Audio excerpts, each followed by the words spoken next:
Assalamualaikum warahmatullahi wabarakatuh.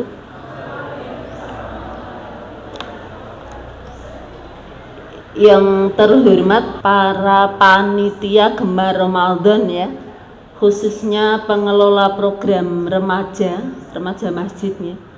Yang kami hormati bapak para orang tua atau wali murid yang sore hari ini bersedia hadir di forum yang membahagiakan ini, yang kami cintai, anak-anakku. Alhamdulillahirabbil alamin.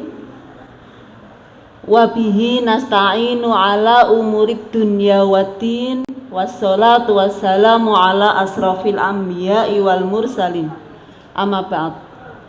Pertama kali mari kita panjatkan syukur alhamdulillah kepada Allah Subhanahu wa taala, karena hanya kepada Allah taala kita sandarkan semua urusan dunia, dan kita berharap akhiratnya akan membahagiakan kita.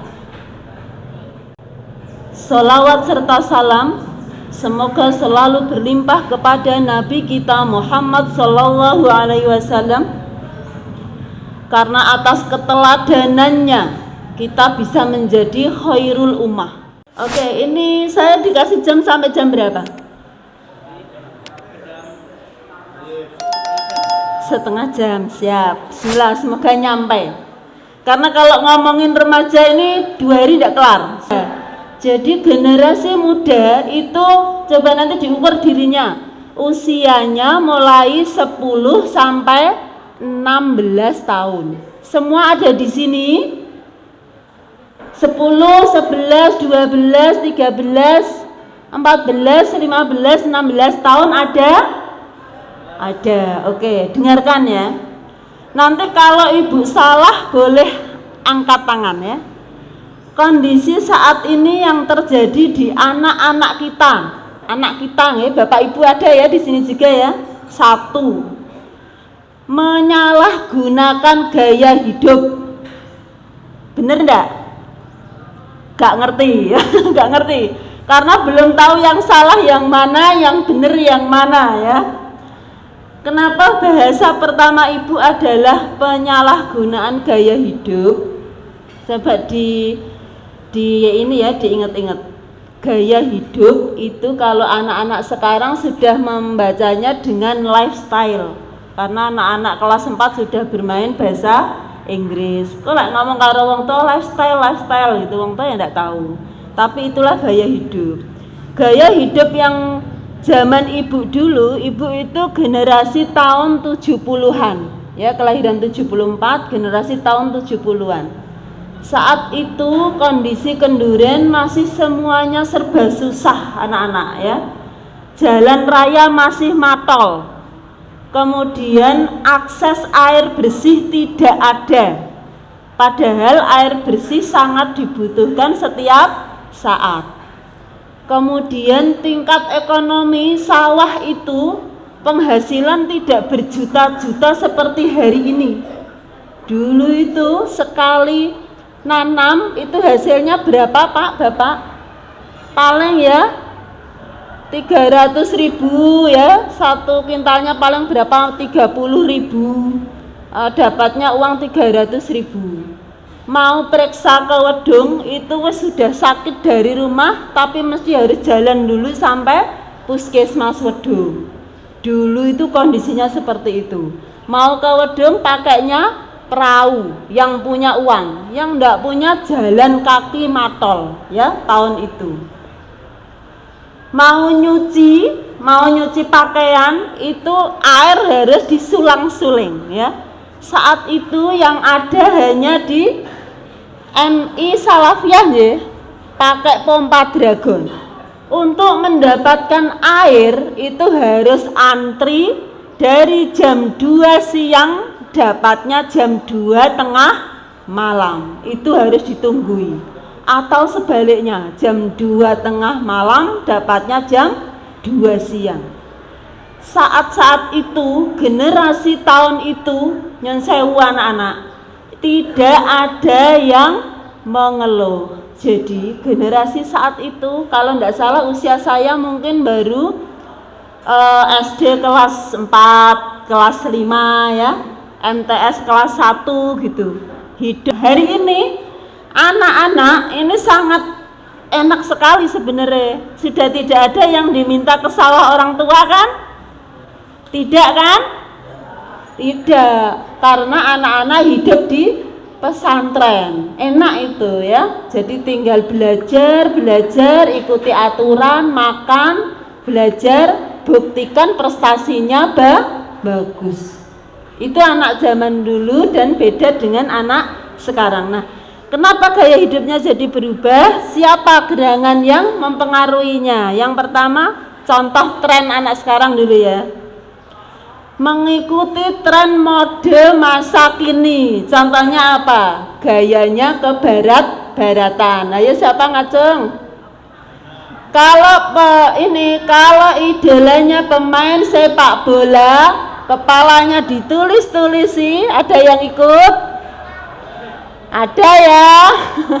Ada, ya. Karena kalau gaya Islam kayak begitu tidak ada. Contoh lagi, terbiasa berbelanja. Ini terutama perempuan, tapi laki-laki juga banyak karena sekarang fasilitasnya lewat online ya.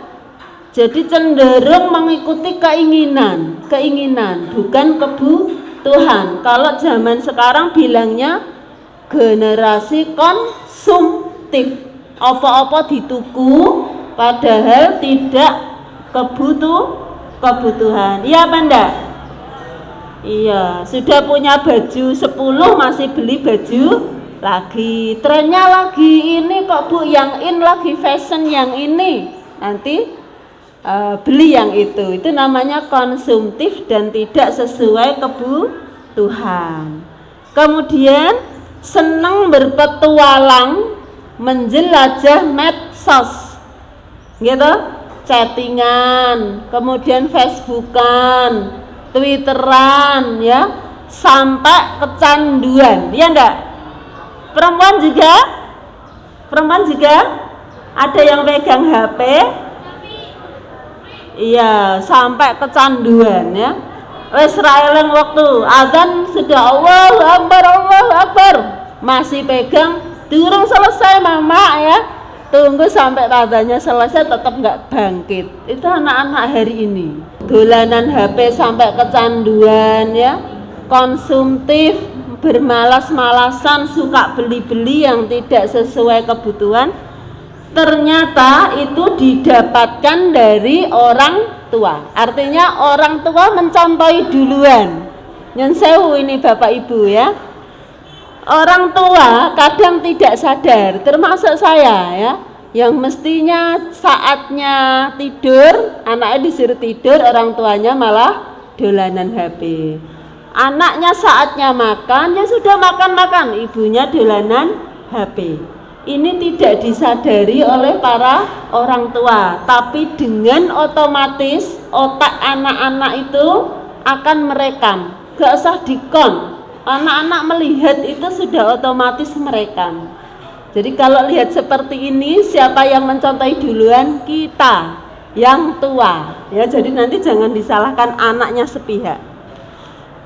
Di sisi lain sebenarnya anak-anak itu juga sebenarnya ingin hidup bahagia bersama orang tua. Lah ini dilema, nanti boleh dipecahkan, wong tua bisa komunikasi dengan anak-anak. Jadi fenomena gaya hidup yang seperti ini itu yang diikuti dengan modernisasi itu akan banyak merubah kehidupan. Yang dulunya kayak zaman tadi saya yang contohkan ya, tahun 70-an ya, 75-an, 80-an itu generasinya birrul walidainnya kuat, tapi anak-anak sekarang cenderung halah mengikuti medsos.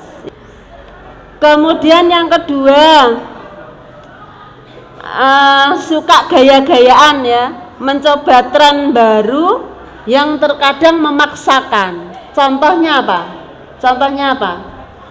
Beli kaos sing ana figur role modelnya sing tak ikuti figur saya itu. Ora kerja, anak-anak belum bekerja ya, uang masih meminta ya. Nek yang mau nabung dulu nanti baru buat beli masih bagus, tapi uang jajan habis saat mau beli online COD-nan kon bayar orang tua, itu namanya memaksakan ya. Jadi tidak baik, itu hobi yang tidak baik. Kemudian contoh lagi, ini ya, susah dinasehati tapi suka mengkritik, bener ya? Anak-anak itu kalau dinasehati didengar enggak? Didengar, tapi halah kan enggak? Iya, banyak yang ini ya, tapi suka, kritiknya suka saya. Jadi anak-anak punya imajinasi yang bagus, ide-ide yang bagus, tapi kalau salah dinasihati ya harus diikuti. Kemudian manja, bener enggak? Manja, sakit sitik nangis, sakit kerja sitik ngeluh, ya enggak? Disuruh nyapu Pak Guru halaman asrama, ada yang ngeluh? Ngeluh enggak? Alah, aku dikon terus ya, nek enggak sakit panas sitik nangis ya. Anak-anak sekarang kita itu begitu. Itu pertanda anak-anak manja, suka mengeluh ya. Itu yang pertama, penyalahgunaan gaya hidup. Yang kedua, kenakalan remaja. Remaja nakal biasa ya. Ya, sebatas nakalnya masih dalam bisa ditoleransi, tetapi kenakalan remaja sekarang itu mengerikan adik-adik ya. Semoga tidak ada yang hadir di sini. Karena beberapa waktu yang lalu di Semarang ya, anak-anak seusia SMP ini tengah malam itu mereka membawa parang, membawa tawuran hanya untuk sekedar band viral. Aneh ya. Jadi itu namanya kenakalan remaja. Lagi anak-anak yang seusia SMP, untuk Bapak Ibu guru ini kan anak-anak mulai ada cinta monyet biasanya, wis mulai podo kenal cewek. Nah itu kadang-kadang juga mulai ini raketan chatting-chattingan, itu juga kenakalan remaja ya. Itu anak-anak. Nah solusinya apa? Gampang kok ya. Satu, tingkatkan takwa. Tingkatkan takwa. Yang kedua, perbaiki cara pandang. Nah ini adik-adik bisa ya, perbaiki cara pandang. Itu maksudnya gini adik-adik, orang tua itu niatnya mendidik adik-adik di dalam keluarga dan pendidikan, bahkan di pondok pesantren. Orang tua itu niatnya benar mendidik, artinya didiklah anak-anak dengan tanpa angan-angan. Jadi agar anak-anak ini tidak gini, maksud saya angan-angannya itu ora sing ora-ora. Jadi nek aku ketahui mimpi boleh, tapi angan-angan yang melepas, terlalu dilepas tanpa ada penyeimbang, itu namanya berangan-angan yang nanti ketika tidak didapat akan jatuh mengecewakan. Jadi jangan ditanamkan hal yang seperti itu. Jadi angan-angan yang tak sesuai kondisi, intinya seperti itu. Jadi anak-anak kita didiklah kondisi kita, sesuai kondisi kita, gitu ya. Kemudian jaga keseimbangan pola hidup. Jaga keseimbangan pola hidup, hidup yang seimbang, belajar dari disiplin. Caranya piye Bu? Disiplin susah, suka telat ya, mangkat sekolah telat, aturan tidak pernah diikuti. Kayak ngaji lungo ya, itu sudah kenakalan-kenakalan anak-anak itu. Maka ikuti saja caranya, ikuti saja adzan sholat langsung mangkat. Itu adalah pendidikan disiplin. Jadi nanti anak-anak bisa mengelola waktunya. Ketika keluar dari almanar itu nanti kalau misalnya masuk pendidikan pondok pesantren ya, ini adik-adik harus melek ya, anak-anak harus melek. pendidikan Gontor misalnya ya, di Gontor pernah dengar ya ada kasus kematian anak didik yang sampai diekspos ya, sampai di penjara muridnya, itu pernah ada. Itu hanya satu kasus kecil dari sekian kasus yang banyak. Artinya pondok di luar sana itu lebih menerapkan kedisiplinan yang tinggi. Karena anak laki-laki sudah terlambat jamaah, itu namanya sudah pelanggaran berat. Jadi adik-adik, kalau yang di Almanar ini aturannya masih sangat longgar, toleran, tolong tidak dimanfaatkan sebagai kesempatan. Jadi harus diikuti aturannya, harus betul. Kayak sholat, tidak boleh terlambat. Itu laki-laki ya. Kemudian jujur ini sangat minim di hari-hari ini. Hanya untuk membela diri, kadang-kadang anak-anak harus ngapusi. Tidak boleh ya. Harus jujur pada diri sendiri. Kemudian perbaiki cara berkomunikasi. Ngomong ke orang tua pakai etika. Ngomong ke guru berarti lebih tinggi ya, pakai etika. Pakai sopan santun, pakai adab ya. Enggak boleh dianggap kayak temennya, enggak boleh ya, harus pakai etika. Ke adiknya, ke adik kelasnya harus pakai nada dek, jangan sebut nama, tidak bagus. Meskipun tidak dosa, tapi itu adab ya, mencerminkan seberapa tinggi akhlak seseorang itu dilihat dari adabnya. Berikutnya adalah berpikir untuk masa depan. Jadi adik-adik meskipun baru tingkatnya SMP ya, MTS, berpikirlah untuk masa depan. Harus punya cita-cita.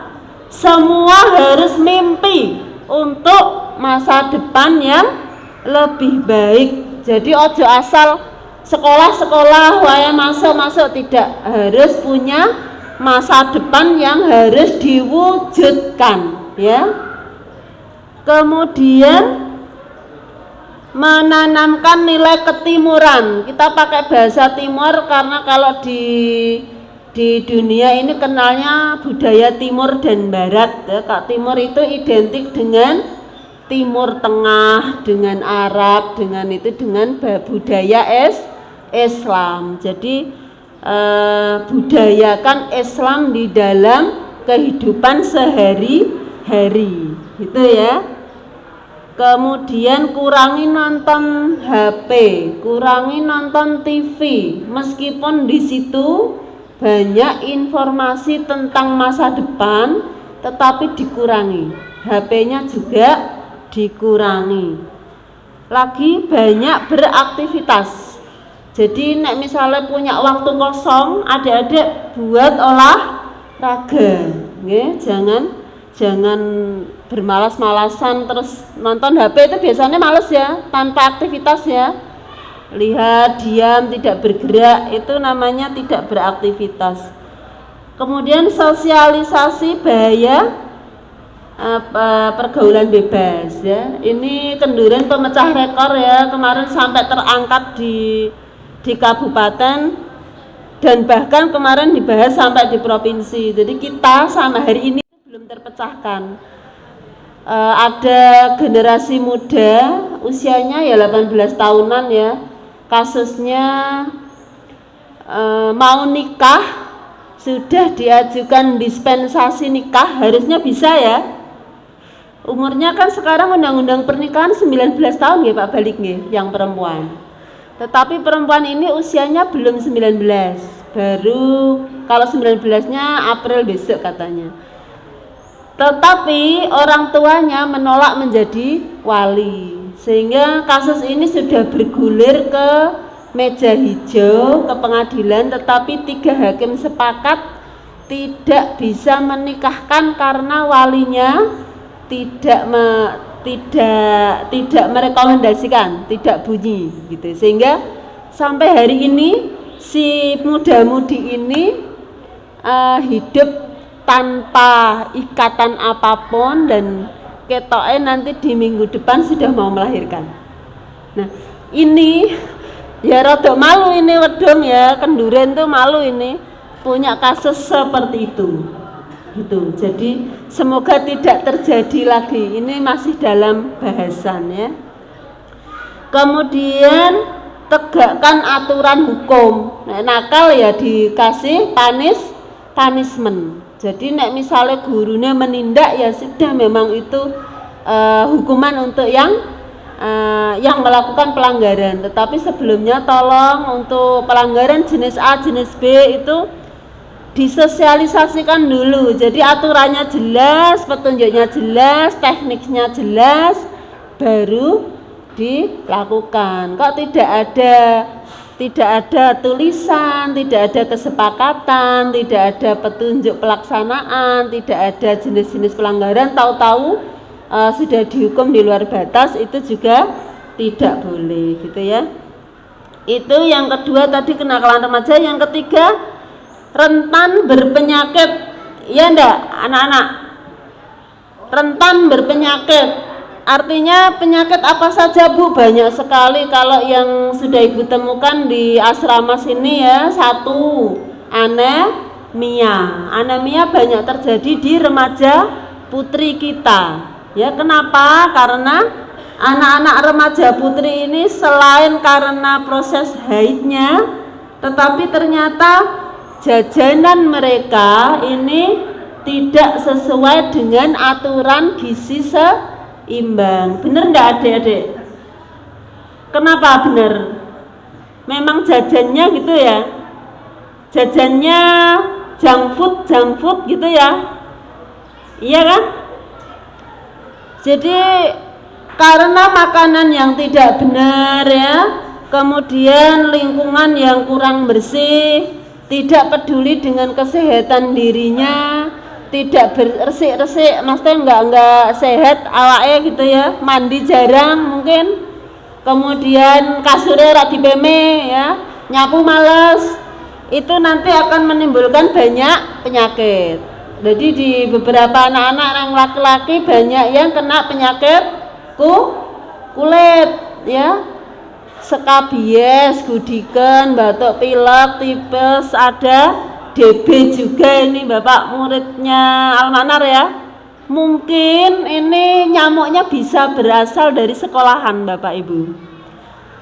Karena yang delalai yang terkena DB ini murid-murid Almanar gitu. Jadi nanti tolong ya bisa di PSN itu sekolahannya ya, bisa di PHBS. Jadi yang satu anemia. Anemia ini biasa terjadi di remaja putri karena tadi satu proses haidnya, yang kedua karena makanannya tidak mengandung gizi yang benar. Solusinya apa ya? Makan yang benar.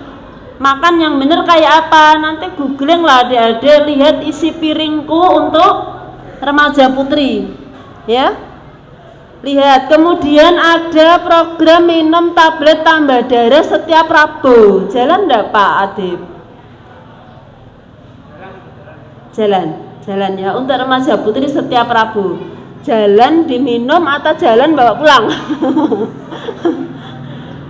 Adik-adik putri yang MTS ada enggak tiap Rabu minum tablet tambah darah? Tidak ya, tidak. Nanti bisa disikapi Pak Guru, bisa mengajukan permohonan pengadaan tablet tambah darah sejumlah murid putrinya. Karena muridnya anemia itu nanti mereka di kondisinya itu 5L di sekolahan. Letih, lesu, lemes, letoy, kemudian lola ya. Lola itu hubungannya dengan sini. Pangop, ngantuk, oksigennya kurang, tidak akan menyerap apa yang disampaikan Pak Guru. Akhirnya prestasi turun. Prestasi turun saat olimpiade kirim ya nggak akan bisa bersaing. Kemudian nanti kalau mau lanjut sekolah pinginnya cita-citanya nih dokter ya nggak akan diterima karena sematnya kurang gitu. Jadi memang dandaninya dari ranah itu, pemberian tablet tambah darah. Kemudian pengawasan konsumsi makanan oleh anak-anak didik. Sekolahan bisa begitu. Jadi kayak yang jajan penjajah yang di sekitar kita itu bisa sekali waktu dikumpulkan gitu, mungkin setiap hari Jumat apa gitu, sekedar 5 menit di briefing, Pak, makanan buatlah dari bahan-bahan yang baik, misalnya minyak sekali pakai dan lain, itu bisa Pak untuk anak-anak kita. Kemudian hidup sesuai PHBS, berperilaku hidup bersih dan sehat ya. Untuk anak-anak yang suka kena penyakit kulit ya, yang gatelan, yang skabies, yang panunen ya, ini anak-anak santri kenapa begitu identiknya. Maka kita sering bilang kalau yang mau pembinaan poskestren ya, kesehatan pesantren, rata-rata anak-anak asrama dalam tanda kutip yang sewu ini Pak pendidik, kita bilangnya kemproh ya, kurang resian itu. Kemudian stunting. Jadi kalau tadi anemia, berikutnya stunting. Stunting tahun ini jadi prioritas programnya pemerintah. Pemerintah melibatkan banyak sekali mitra atau OPD semua, dari pendidikan, dari Kemenak, semuanya digandeng bareng untuk menurunkan angka stunting. Stunting itu apa? Stunting itu cindek. Pertama, tumbuhnya cindek, gagal tumbuh. Jadi kalau lahirnya panjangnya bareng di usia yang sama, sing siji cendek, sing siji sesuai, yang cendek ini stunting. Indonesia tidak ingin generasinya cindek-cindek. Sing wis kadung cindek ra apa-apa, yang ndak bisa, tapi untuk anak-anak generasi Z, generasi milenial itu harus tinggi fisiknya. Dan ini bisa dikejar seandainya di usia balita memang dia stunting. Tumbuh tingginya bisa dikejar dengan apa? Satu, makan makanan yang tinggi protein hewani wajib. Apa itu? Di sekitar kita banyak. Ikan telur itu tinggi protein. Ya, hewani wajib. Cuma yang misalnya balita gagal kembang, stunting kan gagal tumbuh dan gagal kembang, jadi otaknya gagal. Semoga stunting yang ada di Kenduren ini hanya gagal tumbuh, ininya tidak, tetapi ternyata tidak bisa. Yang punya stunting Kenduren ini ya ternyata gagal ininya juga banyak. Apa itu Bu? Contoh ini ya, autis, retardasi mental, itu di beberapa kita ada. Kalau bahasa sekolahan itu disabilitas, jadi dia tidak kembang normal seperti temennya. Kalau 1 tahun bisa ngomong maem, ini 2 tahun belum bisa. 1 tahun temennya bisa jalan, dia ndak bisa, itu sudah tanda ya stunting. Jadi stunting ini jadi negara fokus ke sini, turunkan beberapa miliar hanya untuk ngangkat percepatan menurunkan angka stunting. Lah, hubungannya apa dengan generasi sekarang? Kalau generasi sekarang makanannya masih apa tadi? Seblak, apa menang teman-teman adik-adik? Cireng, apalagi? Cilok, apa menang? Iya. Kalian tidak akan membantu program penurunan stunting, tapi malah berkontribusi. Almanar tertuduh. Ya.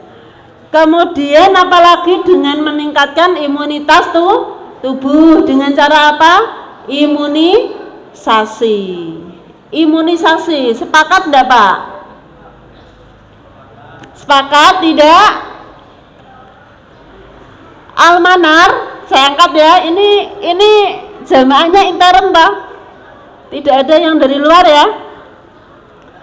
Almanar ini Nyon Sewu di kabupaten memang sudah sangat terkenal. Terkenal apanya, Bu? Terkenal banyak ustadznya ya. Terkenal banyak tenaga terdidik tertinggi Almanar. Terkenal baik infak sedekahnya dan semuanya terkenal. Quran ada 4 yang saya sampaikan. Ada surat Yusuf ayat 30, catat ya, nanti kalau ibu salah dielok. Ini pakai bahasa Indonesia saja ya, yang bicara tentang remaja. Tolong dengarkan. Penjara hari ini jenengan wedi ya. Zamannya Nabi Yusuf, penjara itu lebih aku sukai. Ini ada yang tahu kisahnya? Nabi Yusuf itu dirayu oleh Zulaikha si cantik jelita, diajak berbuat yang tidak senonoh. Tapi Nabi Yusuf bilang, penjara lebih aku sukai daripada memenuhi ajakan mereka. Jika aku tidak engkau hindarkan dari tipu daya mereka, niscaya aku termasuk orang-orang yang cenderung untuk memenuhi keinginan yang tidak senonoh tadi. Jadi pesan moralnya adalah pemuda itu harus bisa menolak kebatilan dan kemaksiatan. Sepakat ya? Halo? Jika ada kebatilan harus ditolak. Ojo meneng wae. Remaja sekarang itu jangan seperti, kalau ada yang bilang seperti remaja kerupuk apa remaja apa ya? Bukan tempe gembos, bukan. Jadi kalau kesenggol sidik pecah ter gitu. Beda dengan remaja zaman dulu, wantek ya. Jadi anak kebatilan ditolak. Itu Yusuf. Jadi berkaca dari kisahnya Yusuf. Kemudian yang kedua, Quran surat Al-Kahfi ayat 13. Ini juga bercerita tentang 7 pemuda Kahfi yang mempertahankan imannya dari kekafiran, dari disuruh kafir, disuruh keluar dari Islam karena tidak ada akses keluar. Mereka akhirnya ngumpet di gua Kahfi. Dia ditidurkan Allah di situ selama 300 tahun lebih hanya untuk mempertahankan imannya. Jadi bunyinya adalah kisah 7 pemuda yang bersembunyi di gua karena disuruh kafir. Jadi ini bercerita tentang pemuda itu harus punya karakter. Jadi orang ngene ngelah rande duit diiming-imingi kon murtad gelem. Nggak boleh ya. Jadi iman harus matang tertanam di kolbu kita. Ojo diiming-imingi sithik katut, diimingi apa-apa katut, nggak boleh ya. Harus berkarakter dan memiliki iman yang kokoh. Kemudian buka lagi nanti di surat Al-Anbiya ayat 60 ya. Itu isinya gini, kami mendengar ada seorang pemuda yang mencela berhala. Namanya siapa? Ayo anak-anak cowok. Ada yang tahu? Anak-anak perempuan ada yang tahu? Ibrahim, pintar. Aku kok orang receh ya. Jadi itu ceritanya adalah tentang keberanian Nabi Ibrahim yang saat itu dia sendirian, tidak ada temennya yang beragama Islam, tapi berani ya membela kebenaran. Jadi pemuda itu harus berani. Ini jenengan hari ini berani itu wis bener, wis niru zamannya Nabi Ibrahim. Tapi nek pemuda saiki letoe lemah ana apa-apa meneng wae, iku nganut sapa ya? Nganut sapa pertanyaannya. Jadi harus berani dalam menumpas kebatilan dan menegakkan kebenaran. Kemudian salah Den, tadi Al-Anbiya 60 ya, itu tentang Ibrahim. Kemudian Al-Kahfi 60 itu gini. Dan ingatlah ketika Musa berkata kepada pembantunya bilang, aduh mbok mandek dulu ya Musa, kesel gitu. Tapi Nabi Musa bilangnya tetap begini, aku tidak akan berhenti sampai di pertemuan 2 sungai, atau saya tidak akan pernah berhenti dan jalan bertahun-tahun. Pesannya apa?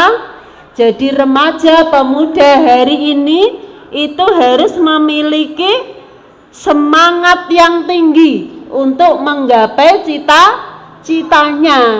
Jadi ojo lek wis lulus MTS mandek, ndak ada apa-apanya. Lulus SMA mandek ora dadi apa-apa, ya. Jadi sekolah wajib tinggi biar pinter, sanggup menghadapi dunia. Karena dunia di masa depan itu jangan bayangkan dunia hari ini. Kalau jenengan mau minta beli buku, mak kasih uangnya, dikasih. Tapi tahun depan 10 tahun kemudian dunia itu akan keras. Jadi kemarin saya sempat nengok beberapa teman yang di Karyadi sakit ya. Itu sekarang perawat itu sudah ada dari kalangan Cina. Bule-bule itu sekarang sudah beberapa ada yang sudah jadi perawat di Indonesia, di Karyadi. Budaya mereka ketemu kita tidak kenal ya, itu sudah dengan menghormatnya banget. Tapi perawat kita ketemu kita ya nonjor saja, itu perbedaannya. Dan model-model begini ini nanti di tahun-tahun berikutnya tidak akan dipakai tenaga kita itu. Maka memang kita harus bisa menyikapi dan punya daya saing yang tinggi kalau mau hidup. Nah, kemudian hadis yang terakhir itu cerita tentang pemuda yang kuat. Tidak saya bunyikan, tapi adik-adik sering dengar ya. Sering dengar ya. Yang bunyinya begini tuh adik-adik. An Abi Hurairah radhiyallahu anhu qala Rasulullah sallallahu alaihi wasallam al mu'minu qawiyun. Pernah dengar enggak? Yang artinya begini, mukmin yang kuat itu lebih dicintai Allah, mukmin yang kuat, yang baik itu lebih dicintai Allah daripada mukmin yang lemah. Itu. Jadi podo-podo urip, podo-podo makan, podo-podo dapat sekolahan yang sama, adik-adik harus jadi mukmin yang baik. Terakhir pesan, jadilah generasi Robbani ya, generasi yang kuat secara iman dan imun. Iman tadi caranya ya tawakal, berpikir positif dan lain-lain. Imun adalah fisiknya yang kuat. Maka dalam membentuk seperti itu ada caranya. Yang pertama, ajari anak laki-laki tadi beda dengan anak perempuan. Kalau anak laki-laki ya perlakukan dia seperti laki-laki. Contoh yang sepele tapi sangat mengena. Kalau anak laki-laki cara ngelokinnya gimana? Dirangkul, ditepuk ininya ya, dirangkul. Jadi orang diomong depan dengan depan, tidak dirangkul. Tapi kalau perempuan beda lagi caranya. Itu orang tua harus tahu ya. Kemudian memberikan simbol keakurasian, fokus tepat sasaran, konsentrasi pada sumber daya. Kemudian simbol menyusun strategi. Ini untuk orang-orang tua. Jadi kalau untuk anak-anak tadi siapkan diri menyongsong masa depan, gapai cita-cita dan tidak boleh patah semangat. Siapkan fisik dan perkokoh iman. Begitu adik-adik, anak-anak, semoga ini bisa bermanfaat. Tidak hanya sekedar saya bunyi, tapi ambil hikmahnya nggih. Ambil hikmahnya, betul-betul dipahami dan dimengerti agar anak-anak ini benar menjadi generasi Qur'ani, betul-betul khairul ummah. Ngoten adik-adik, bapak-bapak yang bisa saya sampaikan. Mohon maaf bila ada kalimat yang salah, bila ada yang benar bisa diambil hikmahnya untuk diterapkan. Bila taufiq wal hidayah. Wassalamualaikum warahmatullahi wabarakatuh. Waktu saya kembalikan kepada MC. Oh, let me up with a bright smile on now. Put me in the dark, so won't get lost now. To the moonlight, eyes you are real.